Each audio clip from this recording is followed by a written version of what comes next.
Welcome to garam garam వార్తలు. ఎట్లున్నారు? అంత మంచేనా? వార్తలు చూద్దామా? మరి వార్తలు చూసే ముందు ఏం చేయాలి? ముందుగాల హెడ్లైన్స్ చూద్దాం. మాకెందుకు బస్సు ఫ్రీ పెట్టరని రాజేష్ నిరసన. We want justice. మగాళ్ళ హక్కులను కాపాడాలి. పెళ్లికి రానందుకు డబ్బులు అడుగుతున్న రవలి. అందరు కలిసి 7 లక్షలు పంపుండ్రి, అట్లయితేనే పీటలు ఎక్కుతా. బాబువి సొల్లు మాటలు అంటున్న కొడాలి నాని. అన్ని సొల్లు నా కొడుకు సొల్లు మాటలు. అసెంబ్లీలో విద్యుత్ పై చర్చ, సభ్యుల మాటలతో రచ్చ రచ్చ. వరదలో చిక్కుకున్న కారు, శభాష్ అనిపిస్తున్నది రెస్క్యూ టీం కాపాడిన తీరు. ఏమీ లేనమ్మా, ఎగిరెగిరి పడుతుందట. అట్లనే ఉన్నది చంద్రబాబు, పవను, లోకేష్ల తీరు. ఈ ముగ్గురు కూడా జగన్ మీదకి యుద్ధం ప్రకటించినావు అని అంటున్నారు. మరి ఆ యుద్ధం కదేందో, దానికి జగన్ సైన్యం కూడా ఎట్లా సిద్ధంగా ఉన్నదో కొడాలి నాని సార్తోని మాట్లాడదాం. కొడాలి నాని అయితేనే మంచిగా చెప్తాడు. సార్, మేం కలిసి వస్తున్నాం, కాసుకోండ్రి అని కొందరు అంటున్నారు కదా, ఏమంటారు దాని గురించి? పవన్ కళ్యాణ్, చంద్రబాబు నాయుడు, లోకేష్, అడుగుడి పైన బకెట్, తోలు బకెట్, వీళ్ళందరూ కూడా, ఈ బోరగాళ్ళందరూ కూడా వచ్చినా కూడా జగన్మోహన్ రెడ్డి గారి ఇంటికి కూడా పీకలేదు. మరి నిన్నేదో ఊగిపోతూ యుద్ధబేరి అని ఊకదంపుడు ఉపన్యాసాలు ఇస్తున్నారు కదా. పవన్ కళ్యాణ్, చంద్రబాబు నాయుడు, లోకేష్ ఇప్పుడేమైనా యుద్ధ బేరి మోగించి, గంటలు మోగించి, పిల్లి మేడలో గంటలు కట్టుకుని చచ్చి ఉంటారు నిన్న మొన్న. అంతేనంటారా? గతంలో కూడా చెప్పాం. ఏమని సార్? మాకు వైఎస్ఆర్ కాంగ్రెస్ పార్టీకి 50% పైన ఓటింగ్ ఉంది. అదే, ఆ మిగిలిన ఓటింగ్ చీలకుండా చూస్తామని అంటున్నారు. నిజంగానే ఓటు ట్రాన్స్ఫర్ అవుతుందంటారా? అందరూ కలిసినా కూడా ఓటు ఏమి ట్రాన్స్ఫర్ అయ్యేటువంటి పరిస్థితి ఉండదు. మరి చంద్రబాబు ఏందో గప్పాలు బాగానే కొడుతున్నాడు కదా, యుద్ధబేరి మోగిస్తున్నావు అని. చంద్రబాబు నాయుడు విచిత్రంగా మారుతూ ఉంటాడు. ఆయన పెట్టి చిత్రం భలారే విచిత్రం అని సినిమానే తీయొచ్చులేండి. చంద్రబాబు గారు అంటేనే 420 గాడు. అందుకే కదా మొన్నటి దాకా జైల్లో ఉండొచ్చిండు. సర్లే గాని నాని సార్, మీ పార్టీలో ట్రాన్స్ఫర్లు జరుగుతున్నాయి, ఎమ్మెల్యేలకు ఎక్కడన్నా ట్రాన్స్ఫర్లు ఉంటాయా అన్నట్టు లోకేష్, ఇటు చంద్రేష్ ఏదేదో మాట్లాడుతున్నారు కదా. అన్ని సొల్లు నా కొడుకు సొల్లు మాటలు. ఆ సొల్లునే వాళ్ళకు వాళ్ళు పూసుకోక జనాలకు రుద్దే ప్రయత్నం చేస్తున్నారు. మరి వీడు ఎట్లా ట్రాన్స్ఫర్ అయ్యలేదండి చంద్రగిరి నుంచి కుప్పం? దాని గురించి మాట్లాడరు అన్నట్టు లోకేష్ కూడా, లేదా పుట్టింది పెరిగింది మంగళగిరి, మరి ఈడేట వచ్చాడు పప్పు నా కొడుకు మంగళగిరి పోటీ చేయడానికి ట్రాన్స్ఫర్ అయ్యి రాలేదా? అవును, పవన్ కూడా అదే బ్యాచ్ కదా. మరి పవన్ కళ్యాణ్ భీమవరంలో పుట్టి గోళీలు ఆడాడా, లేదా గాజువాకులో సంక్రాంతాడా? ఇన్ని గురువింద నలుపులు పెట్టుకొని మీదికి ఎర్ర బుక్కు ఎరుపు లెక్కలు చేస్తారేంటి సార్? ఓరి అమ్మ, చంద్రబాబు నటన చూస్తే జనం మామూలుగా ఇంటి వారాలు సిగ్గుపడతాడు. ఆయనే చెప్పాడు, నా అల్లుడు పెద్ద నటుడు, దొంగ నా కొడుకు అని చెప్పి. ఆ నటనతోనే కావచ్చు ఇప్పుడు యుద్ధం సిద్ధం అని మాట్లాడుతున్నారు. ఈ రోజు చంద్రబాబు నాయుడు, పవన్ కళ్యాణ్, లోకేష్ మేము ఎమ్మెల్యేలకు గెలిస్తే చాలు, ప్రతిపక్షం వస్తే చాలు అని వాళ్ళు యుద్ధం చేస్తున్నారు. వాళ్ళు జగన్మోహన్ రెడ్డి గారితో యుద్ధం చేసేదేంటి? అంతేలేండి. ఇక ఫైనల్ క్వశ్చన్, మిమ్మల్ని ఏం గెలిపిస్తుందని మీరు నమ్ముతున్నారు సార్? జగన్మోహన్ రెడ్డి గారు చేసేటువంటి సంక్షేమ కార్యక్రమాలు, అభివృద్ధి కార్యక్రమాలు ఈ రాష్ట్ర ప్రజలు గెలిపిస్తారు. చేసిన పనిని నమ్ముకొని ఓట్లు అడిగేది మీరు. గతంలో మోసం చేసి మళ్ళీ ఇప్పుడు ఓట్లు అడుగుతున్నది వారు. ఇదంతా జనాలకు తెలుసులే. ఇక ఉంటా సార్. మరి ఇక ఇదే లోకేష్ సభకు సంబంధించి అంబటి సార్ కూడా ఏమంటాడో మాట్లాడదాం ఓసారి. సార్, లోకేష్ సభ ఎట్లా నడిచింది అనిపించింది మీకు? ఆ బహిరంగ సభ తుస్సుమనిపించే స్థాయిలో జరిగింది. ఎట్లా చెప్తున్నారు అంబటి గారు తుస్సుమందని? 6 లక్షల మంది వస్తారని ప్రచారం చేసుకుంటే ఎంతమంది వచ్చారు? ఏమో, కొంచెం అటు ఇటుగా 30,000 మంది మాత్రమే, అంతే వచ్చిండ్రట కదా. వచ్చిన వాళ్ళు ఎంతసేపు ఉన్నారు? వీళ్ళిటు మాట్లాడుతుంటే వాళ్ళటు లేచి వెళ్ళిపోయినరట. ఎవరు ఉపన్యాసాలు విన్నారు? మధ్యలో ఎందుకు వెళ్ళిపోయారు? వీళ్ళ స్పీచ్లు సోదనిపించి ఉండొచ్చు. లోకేష్ బాబు నడిస్తే ఆయన ఏమి సాధించాడు? నిన్న మీరే అంటారు కదా సార్, వెయిట్ తగ్గుండొచ్చు అని. అది అదే అనుకుంటా. అన్నట్టు పవన్ అసలు ఆ సభకు వెళ్ళడంట అన్నారు ముందు, కానీ తర్వాత వెళ్ళిండు. చంద్రబాబు వెళ్ళి ఇంటికి వెళ్ళి బతిలాడి ప్యాకేజీలు మాట్లాడుకున్న తర్వాత కదా లోకేష్ గారి యువగల ముగింపు సభకి పవన్ కళ్యాణ్ గారు బయలుదేరి వెళ్ళింది. అంతే కావచ్చులేండి. అంటే ఒకే ఫ్రేమ్ లోకి నలుగురు వచ్చారంటే జగన్మోహన్ రెడ్డి గారిని చూసి ఎంతగా భయపడుతున్నారో అర్థం చేసుకోమని మనం చేస్తున్నాం. ఇది మాత్రం నిజం అంబటి గారు. అందుకే ఆ భయంతో కూడిన ఆందోళనలో ఏదేదో మాట్లాడేస్తున్నారు. ఇంతకు వాళ్ళ రాజకీయ భవిష్యత్తు ఎట్లుంటదంటారు? మీరు ప్రతిపక్షంలో ఇవాళ నువ్వు ఓడిపోతావు, నీ లోకేష్ ఓడిపోతాడు, చివరికి కుప్పంలో చంద్రబాబు కూడా ఓడిపోవడం ఖాయం. అంత ధైర్యంగా ఎట్లా చెప్తారు సార్? జగన్మోహన్ రెడ్డి గారి సంక్షేమ కార్యక్రమాలు 90% ప్రతి ఇంటికి వెళ్ళాయి. We want justice. We want justice. మగాళ్ళ హక్కులను కాపాడాలి. మగాళ్ళ హక్కులను కాపాడాలి. We want justice. మగాళ్ళకు వెంటనే న్యాయం చేయాలి. అమ్మ బాబోయ్, మగజాతి ఆణిముత్యం వచ్చిండయ్యా. రాజేష్, తమరి స్లోగన్స్ లో ఉన్న సోదేంటో సెలవిస్తారా? సోదా ఈ నెల ఎన్ని ఈఎంఐలు కట్టాలనో లెక్క చెప్తున్నప్పుడు నో సోది. ఇంట్లోకి కావాల్సిన సరుకుల లిస్టు రాసిస్తే అది ఎంత పెద్దదైనా ఓపిక చేసుకొని చదువుతామే, అప్పుడు నో సోది. పిల్లలకు ఏం కావాలి, పండుగలకు ఏం కొనియాలి, సరదాకు బయటికి ఎక్కడికి తీసుకుపోవాలి, వీకెండ్లో ఏ సినిమాకి తీసుకుపోవాలని డిస్కషన్ పెట్టినప్పుడు నో సోది. కానీ ఇప్పుడు మా డిమాండ్ల కోసం స్లోగన్ చేస్తుంటే ఇప్పుడు మాత్రం సోదా మీకు. ముందా సోదాపి అసలు విషయానికి వచ్చేయి. ఆర్టీసీ బస్సుల్లో మీకేమో ఫ్రీ, మాకేమో టికెట్. ఇదెక్కడి న్యాయం అండి? అరే ఆడ మగ సమానం అన్నప్పుడు ఉంటే అందరికి ఫ్రీగా ఉండాలి, లేదంటే అందరికి టికెట్ ఉండాలి. ఇదేం తక్కువ చూసుడండి మమ్ములా? ఓహో, ఇప్పుడు నీ కండ్లు మా ఫ్రీ బస్సు మీద పడ్డాయా? మరి పడదానండి. కనీసం బస్సు ఎక్కితే టికెట్ కొని ప్రయాణిస్తున్న మేమేమో నిలబడి ప్రయాణించాలనా? అదే మీరు ఫ్రీగా ప్రయాణం చేస్తున్న సీట్లలో కూర్చోవాలనా?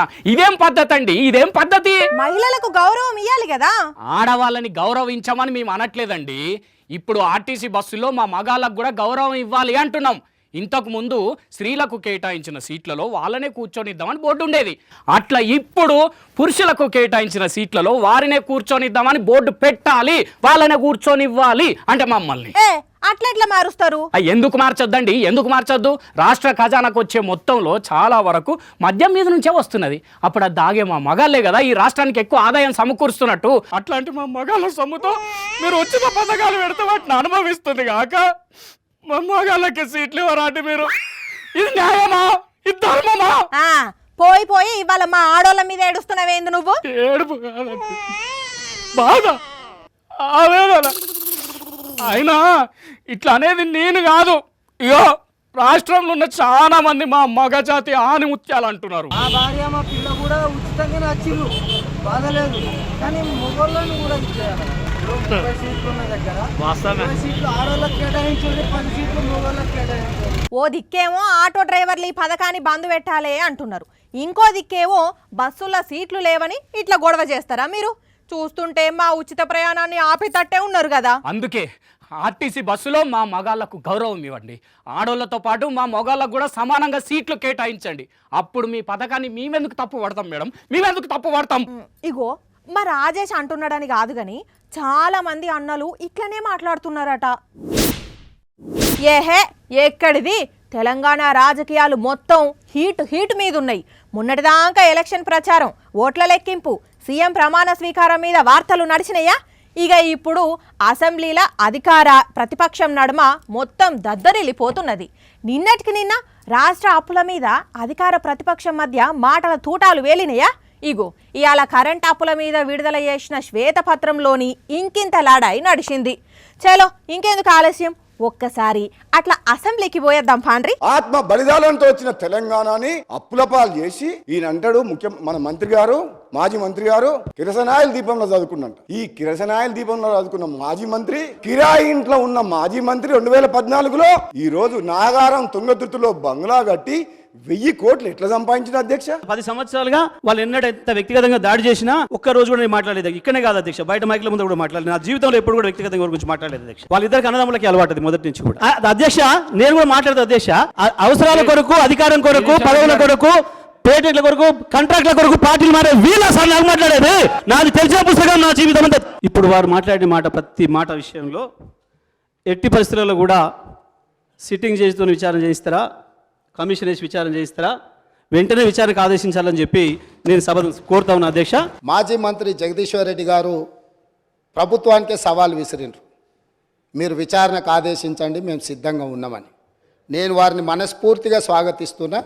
3 అంశాల మీద ఈ ప్రభుత్వము పూర్తి స్థాయిలో విచారణకు ఆదేశిస్తాము, జ్యుడిషియల్ ఎంక్వైరీ చేయడానికి ప్రభుత్వం సిద్ధంగా ఉంది. సిద్దిపేటలో కాంగ్రెస్ పార్టీ గెలవలేదనో, గజ్వేల్లో కాంగ్రెస్ గెలవలేదనో, ఓల్డ్ సిటీలో గెలవలేదని ఆయన ఏమన్నారంటే బిల్లులు అక్కడ ప్రజలు కట్టలేదు అని అన్నారు. ఇది వాస్తవం కాదు.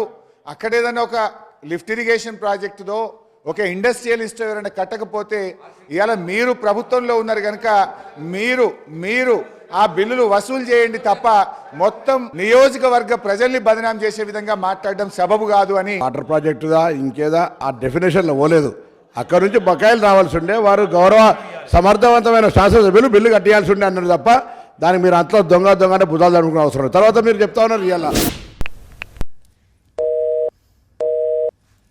3 రోజుల నుంచి ఎప్పుడు ఫోన్ చేసినా బిజీనే వస్తున్నది.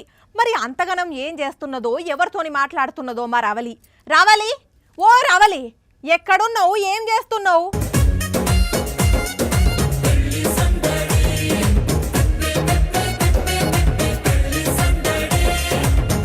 అక్క ఎంతవరకు వచ్చిండ్రు మన గరం టీం అంతా కలిసి? అయ్యో అక్క, మీకోసమే వెయిటింగ్, తొందర రండి. ఎక్కడికి వచ్చేది? ఏం మాట్లాడుతున్నావు అంజలి? అంటే నా పెళ్లికి వస్తలేరా? అబ్బా అయ్యో, నీ పెండ్లి కదూ, అయినా ఎవరు వస్తలేం రవలి.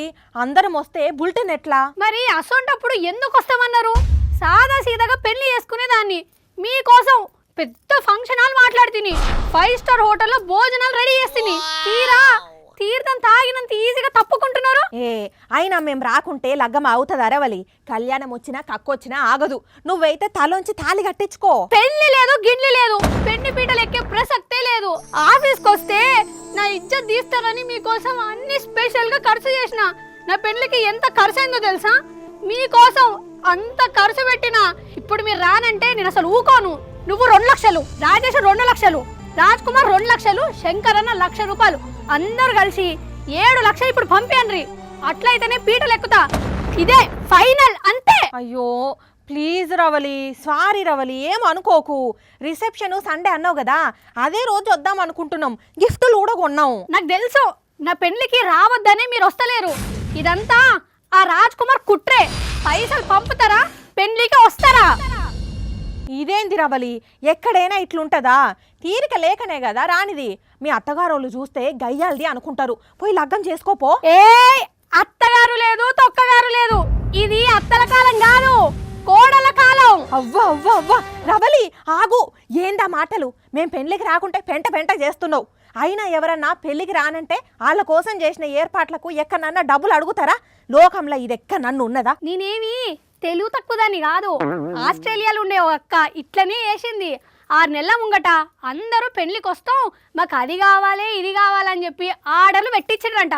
ఇప్పుడు తీరిక లేదని చెప్తే ఖర్చు భరించలేక వాళ్ళ దగ్గరనే వసూలు చేసింది. అలాంటప్పుడు మీరు నాకెందుకు ఇయ్యరు? బరాబర్ ఇయ్యాలే, అంతే. వదిలేటట్లు లేదు కదా. సరే తీయుండు. ఇగో చేసినా, వచ్చినా, ఓకేనా? వచ్చినాయి. అది రవలంటే ఇప్పుడు పోయి లగ్గం చేసుకుంటా. లగ్గం చేసుకున్నాడు కాదు, మా కోసం ఏమేమి ఏర్పాట్లు చేసినావో అవన్నీ పార్సిల్స్ పంపి ఆఫీస్కు. డబ్బులు ఎవరికి ఊరికే రావు. నేను పంపి అప్పో వచ్చిన వాళ్ళకు 4 ముక్కలు ఎక్కువ పెడతా. చూసిన ఆరుల్లా మా రవలి మంకుతాను. అయినా వచ్చినోళ్ళే మనోళ్ళు అనుకోవాలి గాని, రానోళ్ళు రిసెప్షన్కి వస్తారు గాని ఈ పిచ్చి పనులేంది చెప్పుండ్రి. ఇప్పుడు ఈ ఆస్ట్రేలియా అమ్మాయి చేసిన పని మీద కొందరు సోషల్ మీడియాలో మెచ్చుకుంటుంటే కొందరు ఒక్కో రకంగా స్పందిస్తున్నారు. సెల్ ఫోన్లు రిపేర్ చేసేటాయన విమానం రిపేర్ చేస్తే ఎట్లుంటది? సైకిళ్ళు రిపేర్ చేసేటాయన బుల్లెట్ బండ్లను రిపేర్ చేస్తే అదెట్లుంటది? ఇంటి గేటు ఫిట్టింగ్లు చేసేటాయన హెలికాప్టర్ రెక్కలను ఫిట్టింగ్ చేస్తే ఎట్లుంటది? ఏముండదు. అసలు అక్కడ ఏం పని జరగదు. జరిగితే అంతా ఆగం కథ అవుతుంది. ఒకరు చేసే పని ఇంకొకరు చేయాలంటే అంత ఈజీ కాదు కదా. కానీ ఇక్కడ మాత్రం ఒక ఇంపార్టెంట్ పని ఒకరికి బదులు ఒకరు చేసిండ్రు.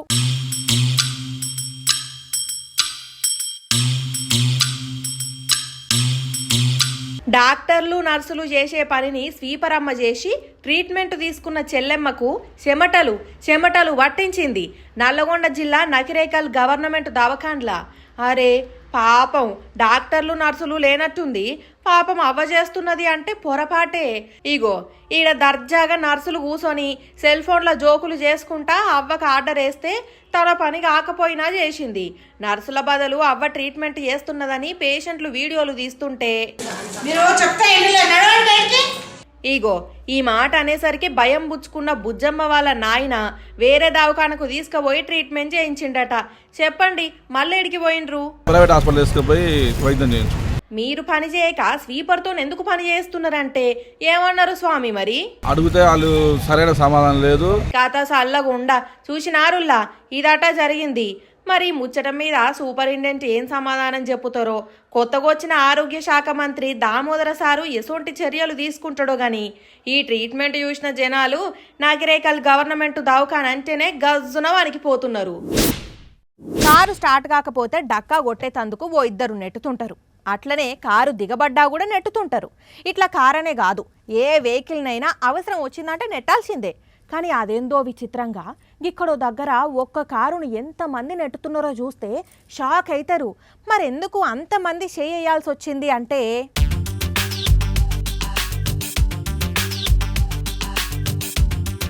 నెట్టర నెట్టు హైలెస్సా, గట్టిగా నెట్టు హైలెస్సా, గట్టుకు చేర్చు హైలెస్సా. చూసిండ్రా 40-50 మంది కలిసి కారును ఎట్లా లాక్కుంటా నెట్టుకుంటా ఒడ్డుకు చేరుస్తున్నారో. తమిళనాడులా గతంలో ఎప్పుడూ పడనంత వాన పడుడుతోని వరదలు మస్తుకొచ్చినాయి. తూత్తుకుడి జిల్లాలనైతే వరదకు ఉప్పొంగినాయి. అయితే ఆ వరదల్లో ఈ కారు చిక్కుకున్నదట. ఇందులో 3 మనుషులు కూడా ఉంటే వాళ్ళను కాపాడేటందుకు రెస్క్యూ టీం ఇట్లా కారుకు తాళ్ళు కట్టి ఓ 40 మంది దానిక లాగితే ఇంకో 10-20 మంది వెనక నుంచి నెట్టి వాళ్ళను కాపాడిండ్రు. ఇక ఈ కారును వీళ్ళిట్లా నెట్టితే అదే ఉత్తరాఖండ్లో హెలికాప్టర్ను కూడా నెట్టిండ్రు విచిత్రంగా.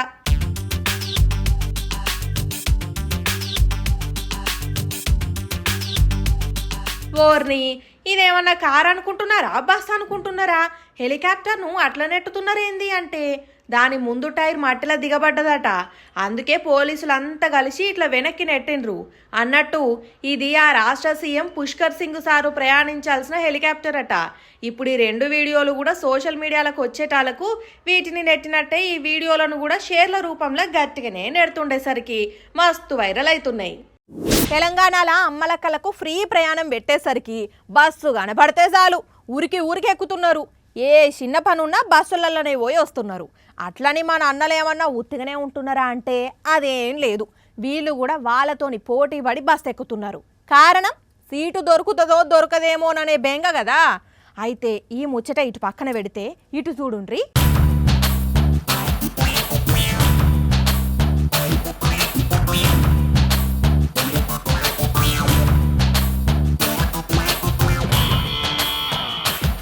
అమ్మ బాబోయ్, ఇది ప్రయాణమా ప్రాణాల మీదికి తెచ్చుకునుడా? జిబజిబలాడిపోతున్నారు. ఏకంగా కిటికీకి వెళ్ళే దూరిపోతున్నారు. ఓ అన్నలు జర ఆగుండ్రే. కొడుకా ఎవ్వరు ఏడ కింద పడతారో అర్థమైతలేదు. చూడబోతే ఒకటే రైలు ఉన్నది, జనాలేమో 100 మంది ఉన్నారు. ఓ అన్నలు పైలమే ఏహే వీళ్ళేడాగేటట్టున్నారు.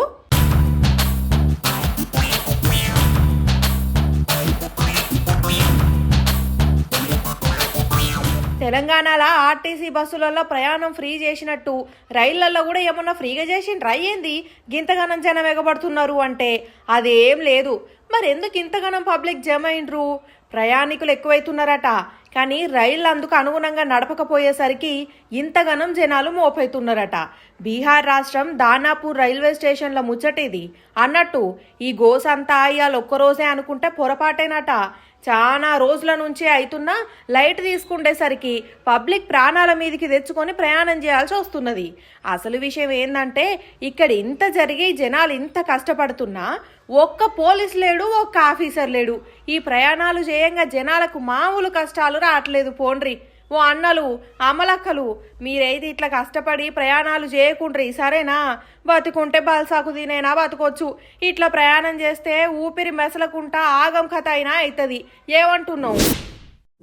ఇక ఇవి మరి ఇయాల్టి గరం వార్తలు. మళ్ళా రేపు ఇట్లనే ఇదే టైంకి మంచి వార్తలు పెట్టుకొని వస్తాం మీకోసం. అప్పటిదాకా ఏం చేయాలి? చూస్తూనే ఉండండి సాక్షి టీవీ.